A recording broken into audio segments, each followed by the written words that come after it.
কিয়ামতের দিন আল্লাহ তাআলা 7 শ্রেণীর ব্যক্তিকে তার সুশীতল আরশের নিচে ছায়া দিবেন, যেদিন আল্লাহর আরশের সুশীতল ঠান্ডা ছায়া ছাড়া আর কোনো ছায়ার ব্যবস্থা থাকবে না। ওই 7 শ্রেণীর ব্যক্তির মধ্যে এক ব্যক্তি হচ্ছে ওয়াশাবুন নাশাআ ফি ইবাদাতিল্লাহ,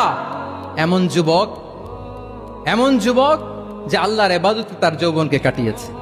বলেন ওইরকম যুবক হতে আমরা চাই কি চাই না? এমন লোককে বন্ধু বানাবেন যাকে দেখলেই আল্লাহর কথা স্মরণ হয়। কি বলেন? এরকম একটা ভালো পরিবেশ খুঁজে নেন, একটা দ্বীনি সার্কেল খুঁজে নেন।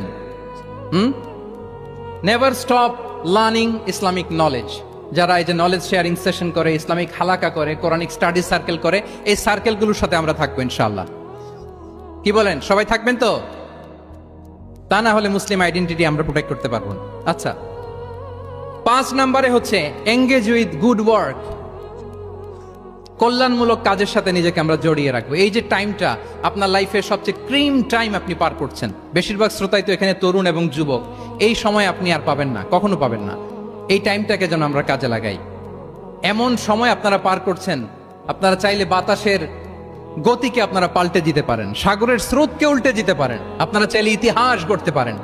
এই যে 24-এর এই যে আপরাইজিং হলো, কারা করেছে এটা? হ্যাঁ, প্রবীণরা না নবীনরা? বলেন তো। এই যে আবু সাইদ বুক টান টান করে যে দাঁড়িয়েছে, সে কি বুড়া মানুষ ছিল না যুবক ছিল আপনাদের মতো?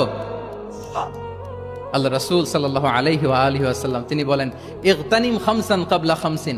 5 জিনিস ফুরিয়ে যাওয়ার আগে 5 জিনিসকে গনিমত মনে করো, গুরুত্বপূর্ণ মনে করো। এর মধ্যে একটা হচ্ছে শাবাবাকা ক্বাবলা হারামিক। তোমার বার্ধক্য আসার আগে তোমার এই যৌবনকে, প্রৌঢ়ত্বের আগে এই যৌবনকে কাজে লাগাও।